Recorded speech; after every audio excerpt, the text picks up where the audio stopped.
The brilliant millionaire CEO never believed in miracles, until he woke up in a hospital and discovered that the 3 boys who saved him were his own sons he never knew existed. Alexander Reed left his office late that night, the city already wrapped in a heavy, restless darkness that seemed to press in from all sides. His assistant had urged him to take a car, but Alexander refused. The walk helped him clear his mind, helped him focus, and he needed clarity now more than ever. He had just closed one of the most complicated deals of his career, and though outwardly composed, inside he felt the exhaustion gnawing at his bones. His steps were brisk, purposeful, and he barely noticed the empty streetlights flickering overhead. His phone buzzed in his pocket, another email, another meeting scheduled for the morning, but he ignored it for once. He just wanted to get home, have a drink, and sink into the blessed silence of his apartment. He didn't hear the footsteps at first. His mind was too full, and the city was never truly quiet. But a flicker of movement in the corner of his eye made him slow down. A man detached himself from the shadows near the alleyway, moving quickly and deliberately. Alexander's instincts flared, too late. The first blow hit the side of his head with brutal force, sending him sprawling onto the cold concrete. His vision blurred instantly, the world tilting sideways as another blow landed, pain exploding behind his eyes. He tried to push himself up, but his body wouldn't respond the way it should have. As he struggled, barely able to lift his head, he heard a voice, small, urgent, panicked. Then another. And another. They were young voices, shouting something he couldn't quite catch. His mind, sluggish and clouded with pain, registered the sound of footsteps running away, sirens wailing in the distance, and then hands, small, frantic hands, tugging at his sleeve, checking if he was awake. He caught a glimpse of a face, then 2 more, all blurred by the pounding in his skull. Children, he thought dimly. What were they doing here? The last thing Alexander saw before everything faded into darkness was a pair of bright blue eyes staring at him, wide with fear but filled with something else too, determination, maybe even recognition. The darkness pulled him under, but the image stayed burned into his mind, stubborn and persistent, refusing to let go. The steady beep of a heart monitor was the first thing Alexander heard when he woke. The sterile smell of antiseptic filled his nose, and the bright fluorescent lights above made him squint painfully. For a moment, he had no idea where he was or why his body ached with every breath he took. Then the memories slammed back into him, the street, the attack, the voices. He turned his head slowly, wincing as pain shot through his skull. A nurse noticed he was awake and hurried over, speaking in a calm voice he barely registered. He wasn't listening to her words. His attention was fixed on the doorway where 3 small figures stood, almost frozen as if unsure whether they were allowed to come closer. The boys looked identical. About 6 years old, all 3 with light brown hair that curled slightly at the ends, pale skin smudged with dirt, and the same piercing blue eyes that stared at him with a mixture of fear, worry, and something deeper. They wore mismatched clothes, t-shirts a size too big, sneakers scuffed and worn. One of them, the one standing a little ahead of the others, clutched a small, crumpled baseball cap in his hands, twisting it anxiously. Alexander frowned, trying to understand. They didn't look like hospital staff's children. They didn't belong to any visitor he could imagine. And yet there was something unsettlingly familiar about them. He tried to sit up, but pain lanced through his ribs, and the nurse gently pushed him back down, murmuring something about a concussion and a few cracked ribs. He forced himself to stay still but kept his gaze locked on the boys. Finally, the one in front took a hesitant step forward. His voice was small but clear. "Are you okay?" he asked. Alexander swallowed, his throat dry. "I think so," he rasped, feeling ridiculous talking to a child in a hospital bed. Another boy, standing slightly to the left, spoke up next. "We called the police. When the bad man hurt you." The third nodded vigorously, his hands balled into fists at his sides. "We stayed until they came." Alexander blinked, trying to process their words. They had seen the attack. They had helped him. They had saved him. His mind, still sluggish from injury, couldn't grasp why 3 young boys would be following him late at night, why they would risk their safety for a stranger. He opened his mouth to ask, but before he could form a question, the first boy, the one with the cap, said something that made the entire world tilt again. "We knew it was you," he said simply. "We've been watching. Because, you're our dad." For a long moment, Alexander thought he must have misheard. His mind scrambled for some rational explanation, some alternative meaning. But when he looked into their faces, into those eyes, the same shade of blue as his own, he knew there was no mistake. He stared at them, too stunned to speak, as the world inside his chest cracked open, letting in a flood of emotions he wasn't prepared for. The nurse said something about needing to call someone, a social worker maybe, but her voice was distant, drowned out by the pounding of his own heart.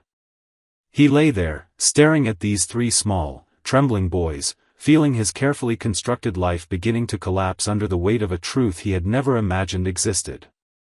Alexander remained silent long after the nurse had stepped out to give him space. His mind raced, trying to piece together something that made sense, but every logical thread fell apart the moment he looked at the boys standing awkwardly by the door. They shifted their weight from foot to foot, exchanging uncertain glances, but none of them moved closer without an invitation. Finally, Alexander forced himself to speak, his voice rough. He asked their names, not because he doubted them, but because he needed something real to hold on to. The boy with the cap said his name first, standing a little taller as if trying to show he was brave. "I'm Jake." His voice was steady but soft. The second boy, the one who had spoken at the hospital earlier, said, "I'm Noah." He had a quieter energy about him, thoughtful and hesitant. The third boy, slightly smaller though it was barely noticeable, stepped forward and added, "I'm Ethan."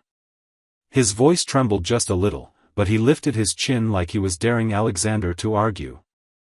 Jake, Noah, and Ethan. Names that sounded simple but suddenly carried the weight of an entire world he had never known existed. Alexander swallowed hard, his throat dry. He asked them gently how they knew him, how they had found him, and Jake, the apparent leader of the trio, explained in broken sentences that their mother had told them a little bit about him. Not much, just that he was someone important, someone she didn't want to burden with their existence. She hadn't said much, but there had been a box of old photographs hidden in the back of a closet. Photographs of Alexander smiling stiffly at business events, articles clipped from newspapers, awards with his name printed in bold black letters. Ethan chimed in, explaining how they had pieced together who he was, how they would sometimes sit outside the tall glass building where his office was and watch for glimpses of him. They had seen him walk to lunch, seen him get into his sleek black car, seen him talking into his phone with a frown. To them, he had been a distant figure, someone impossibly important, larger than life. And yet, something had drawn them to him anyway, something more than just curiosity or wonder. They had watched because deep down, they felt that he was part of them. Alexander listened, his chest tightening with every word. He tried to imagine their little bodies crouched behind benches, peering around corners just to catch a glimpse of a man who didn't even know they existed. It made him sick to think of it, the years lost, the moments missed, the birthdays, the scraped knees, the first words and first steps. All the things he had been too blind, too busy, too detached to even realize he should have been looking for. Noah pulled something out of his jacket pocket then, a small crumpled photograph. He crossed the room and placed it carefully on Alexander's blanket, looking up at him with eyes so painfully familiar it made Alexander's breath catch. The photo was old, faded. It showed a younger Alexander standing next to Emily Carter, his arm loosely around her shoulders, both of them laughing at something off camera. It was from another lifetime, a time before the weight of ambition had hardened him. The boys stared at him, waiting. Not for anger, not for explanations. They were waiting for acknowledgement, for acceptance, maybe even for love, though they didn't say it out loud. Alexander stared at the photograph, then back at the boys, and something deep inside him, something that had been locked away for years, cracked open. He didn't have all the answers yet. He didn't even know what the right questions were. But he knew one thing with terrifying certainty: these boys were his. They had found him, even when he hadn't been looking.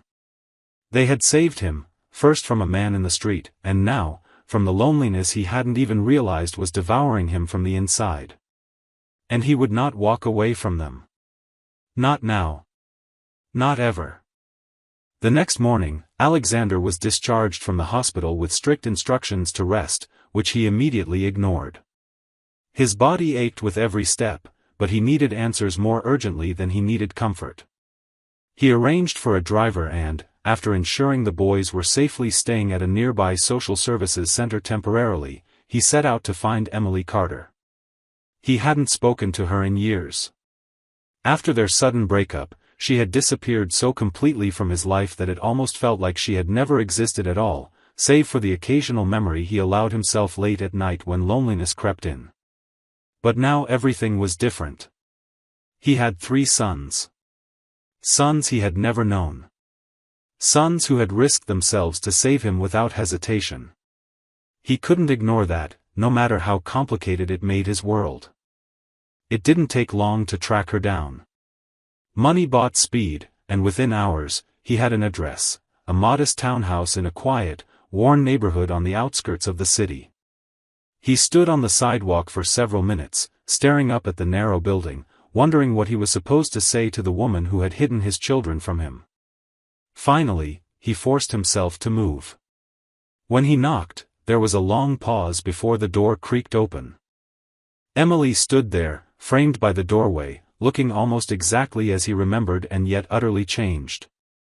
Her hair was pulled back in a messy braid, a few strands of gray threading through the once rich chestnut. She was thinner, paler, with faint lines around her mouth and eyes that spoke of sleepless nights and years of silent battles. But her posture was still proud, her chin still lifted as if daring him to judge her before he even spoke. For a moment, neither of them said anything. They just stared at each other, time folding in on itself, the past crashing into the present. Finally, Emily's voice broke the silence, tired but steady. "I guess you found out." Alexander nodded once, unable to trust himself to speak without anger, confusion, or worse, betrayal leaking into his words. He stepped inside without asking, and she let him, closing the door quietly behind him. They sat in the small living room, surrounded by furniture that had clearly seen better days but was kept meticulously clean. He noticed small things: the worn books on the shelf, the boys' drawings taped to the refrigerator, a broken toy soldier resting on the coffee table. "You should have told me," he said finally, his voice low, dangerous. "I know," she said, looking down at her hands. "I was scared. I didn't know what you would do." "What I would do?" he repeated, disbelieving. "They're my sons, Emily." "I was young," she said, voice trembling now. "And you were building your empire. You had no room for a complication like me, let alone 3 more. I thought it would destroy everything you worked for. And then when I realized I was pregnant, it was too late. You were already gone, and I was too proud to chase you." Alexander's chest tightened painfully. The anger he had been ready to unleash faltered, replaced by something heavier and more devastating: grief for all the time lost. "You didn't even give me the chance to decide," he said, softer now. "I know," she whispered. Tears glistened in her eyes, but she didn't let them fall. "I've lived with that every day." For a long time, they sat there, 2 broken people trying to find a bridge between them. Emily wiped her eyes and looked at him directly, her voice stronger. "They're good boys. They're kind. They're brave. And they deserve better than a man who only wants them out of guilt." "I don't want them out of guilt," Alexander said. He leaned forward, his elbows on his knees, his hands clenched together. "I want them because they're mine. Because they saved me when I didn't even know I needed saving. Emily's face crumpled then, and she covered her mouth with her hand, the first real crack in her armor. Alexander reached for her instinctively but stopped himself. They weren't ready for that yet. Maybe they never would be. But they could start with honesty, with something real. I want to be in their lives, he said firmly. Not because it's easy. Not because it fixes the past. But because it's the only thing that feels right. Emily nodded slowly, as if weighing the truth in his voice. Then don't disappear when it gets hard, she said quietly. Don't make promises you can't keep. I won't, Alexander said, and he meant it with a certainty that shocked even him. He wasn't walking away. Not from her. Not from Jake, Noah, and Ethan. Whatever came next, he would face it, no longer alone. The first time Alexander saw the boys outside the hospital setting, it was both more overwhelming and more natural than he expected. Emily arranged for them to meet in a small park near her home, a place with aging swings and worn picnic benches shaded by large oaks. It wasn't some grand, orchestrated introduction, but something simple, almost cautious, like testing if a bridge could hold weight before stepping onto it fully. Alexander arrived early, sitting on a bench that creaked under him, his heart pounding in a way no hostile corporate negotiation had ever managed. When he saw them coming down the path, Jake leading the way with confident strides, Noah lingering behind, and Ethan gripping a worn stuffed animal in his hands, his throat tightened painfully. They stopped a few feet away, uncertainty radiating off their small bodies. Alexander stood and gave a small, unsure wave, feeling ridiculous for how unsteady he felt. Jake stepped forward first, tossing a quick glance over his shoulder at his brothers before squaring his shoulders. You look better, he said, nodding seriously. Alexander smiled at that, a real smile, and crouched down to their level, ignoring the pull of pain in his ribs. Thanks to you three, he said. You were really brave. Noah shuffled closer, his hands tucked deep into the pockets of his hoodie, looking shy but curious. Ethan hung back, clutching his stuffed animal like a lifeline, his wide eyes fixed on Alexander as if trying to decide if he was real or just another story told to fill empty spaces. Alexander didn't rush them. He let the silence stretch, learning already that patience would be the language they trusted most. After a long moment, Noah asked quietly, Are you really, our dad? Alexander's voice almost broke when he answered. Yes. I didn't know. But now I do. And I want to be. Jake exchanged a look with his brothers, something wordless passing between them, and then, in an almost startling burst of motion, all three boys moved toward him at once. It wasn't a hug exactly, it was more like they surrounded him, a messy, awkward, perfect tangle of limbs and small bodies pressing close, as if anchoring themselves to him before he could disappear again. Alexander wrapped his arms around them carefully, feeling the slight tremble in their frames, the rawness of their hope and fear and need. His vision blurred, but he blinked hard against the sting. They spent the afternoon together, sitting on the grass, kicking a soccer ball around, laughing more than he had in years. Alexander learned that Jake liked dinosaurs and always wanted to be the leader, that Noah loved puzzles and animals, and that Ethan, despite being the quietest, was the most fiercely protective of his brothers. Every tiny detail, every slip of a smile, every fleeting glance they gave him felt like a treasure he had almost lost forever.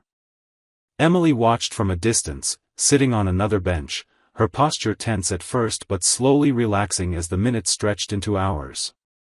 She didn't interfere, didn't hover. She gave them the space they all needed, trusting them to find their own way toward each other. Later, as the sun dipped low and painted the sky with streaks of gold and pink, Alexander sat with the boys at a picnic table, sharing sandwiches that Emily had packed. Jake, with the bluntness only a child could muster, asked if Alexander was going to stay forever. Alexander didn't hesitate.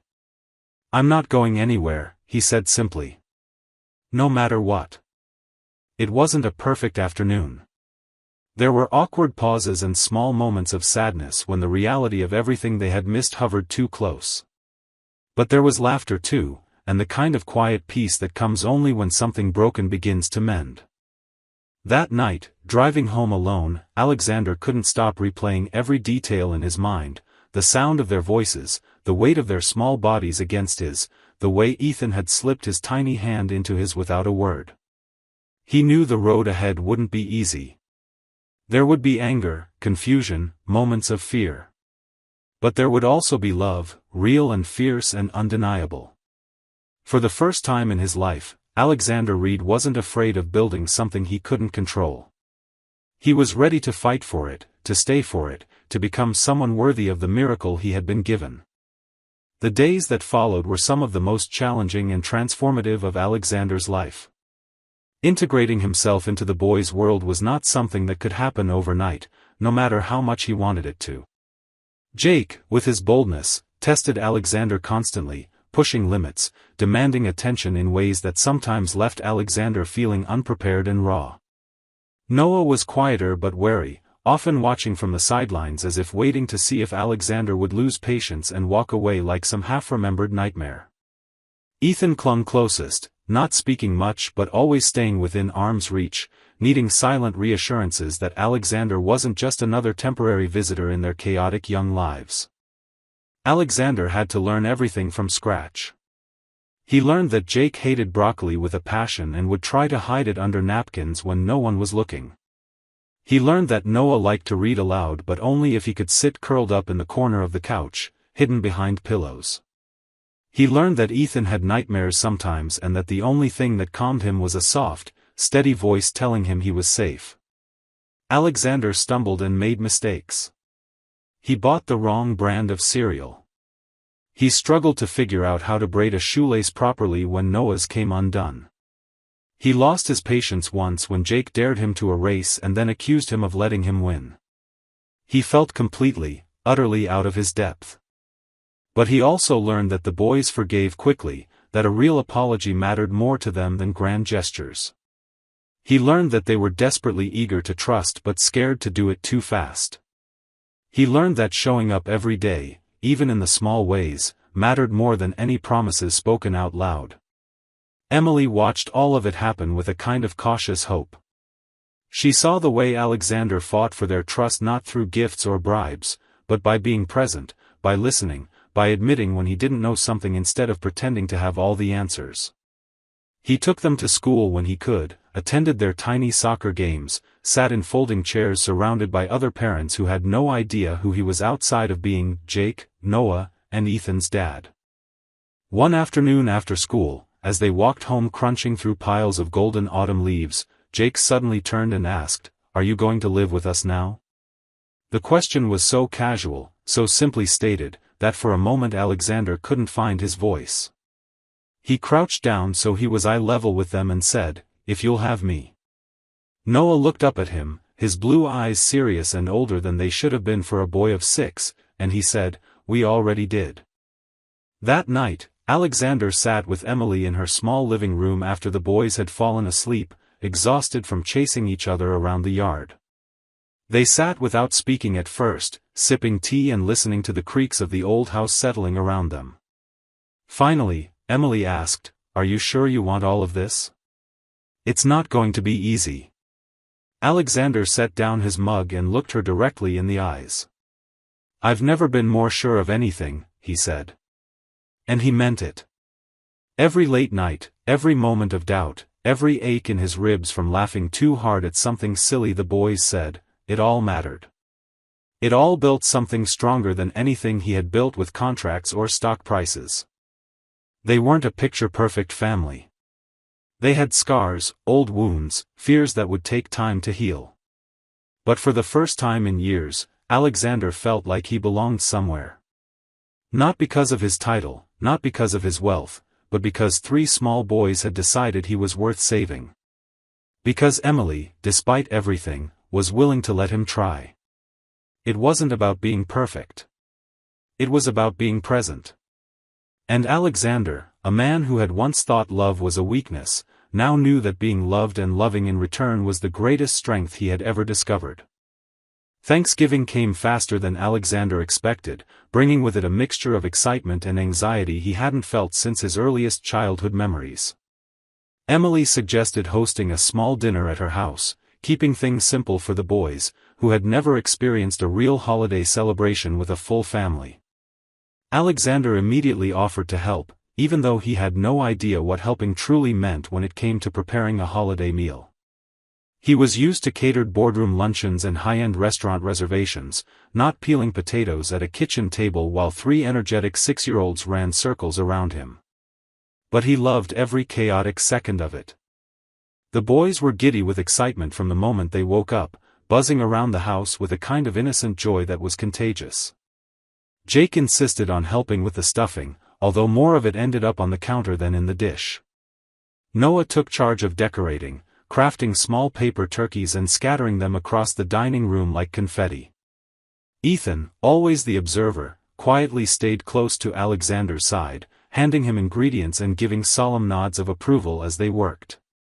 Alexander's hands were clumsy with tasks he had never learned, but his heart was steady, anchored by the laughter that filled the walls around him. Later, when the food was finally in the oven and the boys were sprawled on the floor playing with toy cars, Alexander and Emily sat on the back porch, sharing a blanket between them to ward off the chill. She looked at him thoughtfully, her eyes reflecting the fading light of the late afternoon. "You know," she said, breaking the comfortable silence, "if someone had told me a year ago that we'd be here today, I wouldn't have believed it." Alexander smiled, not the tight, professional smile he wore for the world, but a soft, genuine smile that reached his eyes. "Neither would I." They talked about the boys, about school and dreams and little worries that seemed so small compared to the world he used to inhabit. Emily admitted how scared she had been that he would resent them, that he would see them as a burden rather than a gift. Alexander reached out and took her hand, threading his fingers through hers carefully. "They're the best thing that's ever happened to me," he said, and there was no hesitation in his voice, no doubt clouding his words. She squeezed his hand once, hard, and they sat there a little longer, not needing anything else. When dinner was served, it was imperfect and messy and absolutely perfect. The turkey was slightly overcooked, the mashed potatoes were lumpy, and Jake spilled cranberry sauce all over the tablecloth, but it didn't matter. They laughed, they told stories, and when it came time to say what they were thankful for, the boys each had something to say. Jake said he was thankful for soccer and dinosaurs and his new dad who came to his games even when it was cold.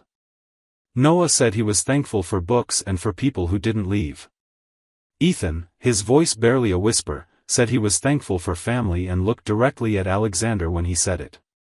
Alexander felt something crack wide open inside him again, something that didn't hurt but healed.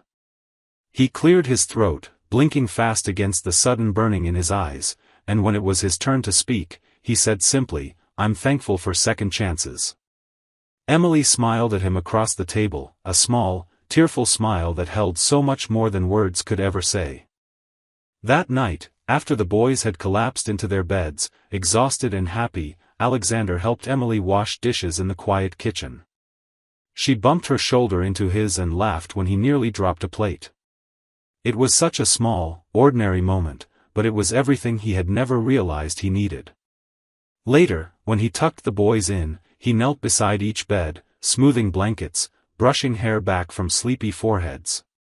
Jake mumbled something about dreaming of dinosaurs, Noah clutched a book to his chest even in sleep, and Ethan, before drifting off, whispered, "I'm glad you didn't leave." Alexander sat there for a long time after they fell asleep, watching them breathe, listening to the small, steady rhythm of their lives. He thought about the man he had been before, restless, unsatisfied, constantly chasing something he couldn't even name. Now, sitting in a small house filled with warmth and clutter and unconditional love, he finally understood. He hadn't needed more success or more wealth. He had needed this. He had needed them. And somehow, against all odds, they had needed him too. Winter settled over the city, softening its edges under a blanket of frost and early darkness. Alexander found himself cherishing the quiet routines he was building with the boys and Emily, the once chaotic moments now woven into a tapestry that felt rich and irreplaceable. Every morning, he woke up earlier than necessary just to make breakfast for them, even if it was nothing more than scrambled eggs and toast slightly burned at the edges. Every evening, he read them stories before bed, sometimes falling asleep in the middle of a chapter with Ethan curled up against his side and Jake tucked under his arm. Life was no longer a race, it was something measured in tiny, irreplaceable moments that slipped into his soul and anchored him in a way he had never thought possible. One Saturday in early December, Alexander suggested something he had never imagined himself doing before, getting a real Christmas tree together. Emily agreed, though her smile was tinged with amusement at his awkward excitement. They piled into his car, the boys chattering non-stop in the back seat about which tree would be the biggest and how many ornaments it would need. At the tree lot, they ran from row to row, examining each pine and fir with the seriousness of seasoned judges. Jake argued for the tallest tree they could find, while Noah insisted on one with the most perfect branches, and Ethan, quieter but decisive, chose a smaller, slightly lopsided tree that leaned gently to one side. Alexander laughed and agreed without hesitation, and together they loaded the imperfect tree into the car, the boys clambering over one another to help secure it. That evening, their living room became a chaotic storm of lights, glittering ornaments, and handmade decorations. Alexander let the boys hang the ornaments wherever they wanted, even when 3 were crammed onto the same branch. He watched them with a fullness in his chest that no achievement had ever given him. Emily made cocoa in chipped mugs, and Alexander helped untangle a stubborn knot of lights, pretending to be frustrated while secretly enjoying every second. After the tree was finally finished, they turned off all the lights except for the ones wrapped around the branches. The small living room glowed with a golden warmth, and Alexander sat on the couch with the boys piled against him, their faces lit by the soft, flickering colors. Jake yawned first, then Noah, and finally Ethan, their bodies heavy with sleep as the long day caught up with them.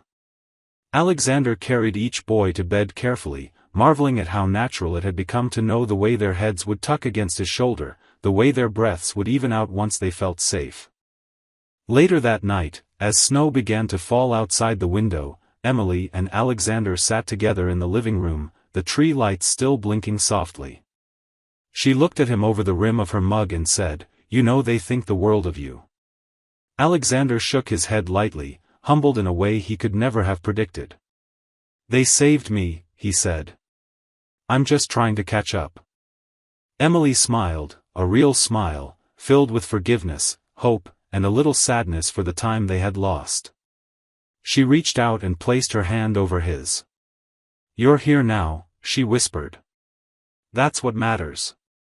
In the following weeks, Alexander filed the necessary papers to legally adopt Jake, Noah, and Ethan. It wasn't just a symbolic gesture. It was a promise, carved into every fiber of who he was becoming. At the final hearing, when the judge asked if he understood the responsibility he was taking on, Alexander answered without hesitation, his voice steady and clear. "They are my sons. They always have been. I'm just lucky enough to know it now."